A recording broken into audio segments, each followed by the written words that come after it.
This nation does incredible things once you have a disease, right? We have incredible pharmaceutical agents. We have incredible surgeries and operations that we have devices we can implant. But ladies and gentlemen, you know, in fact, that's not health care, that's sick care. We need to put the emphasis back on the prevention aspect, back on health and wellness in this country. I think we're on the cusp of actually taking health and wellness seriously. I think for the longest time, it's been sort of, you know, on the back burner. Oh, this is something you do. You know, go out and walk. Go out and eat healthy. I think we're right. The time is right now in the midst of healthcare reform, in the midst of this movement, in the midst of the enthusiasm in this room and on the web right now, is that we have to treat health as a national treasure. We have to treat health as a natural resource. We have to put it up on the same level or beyond the level of how we oftentimes react to the economy. You know, when the economy goes sour, all of a sudden there's reaction. There's the sense that somebody's got to do something, the economy is bad. Guess what, folks? The economy doesn't do anything without a healthy workforce. It doesn't do anything without healthy people.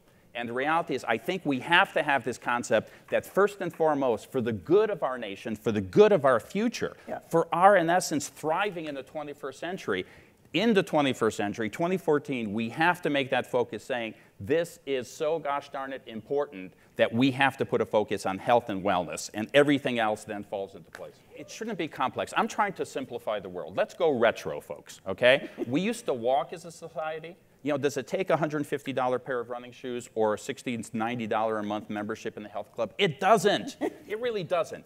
It's walking. Walk 30 minutes a day, 5 days a week. Think of it as a patriotic duty for the good of our nation, right? The other issue is, and again, being retro on this, the other thing I'm telling people is, you know, the healthy eating is important, so let's go back to the basics. Let's start cooking again, right? Let's use fresh products. Let's start doing that. You know what a joy both those activities are? Once again, if you look at the definition of health, right, from the perspective of the World Health Organization, how is health defined? Complete, physical, mental, and social well-being, and not merely the absence of disease and infirmity. If you take that definition for what it's worth, which is a powerful definition, you realize what an obligation all of us have.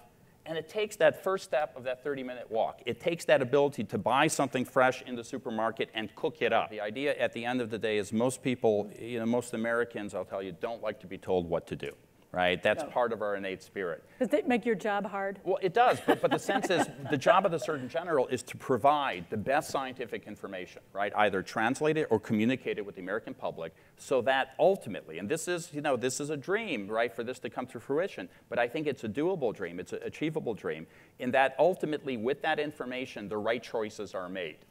Now, one of the facets of the Affordable Care Act was, in fact, creating a National Prevention Council. And this ties into questions about what's the role of government versus the role of local communities versus the role of individuals. The mayor mentioned the sense that we live, you know, in a vertical world as opposed to a horizontal world.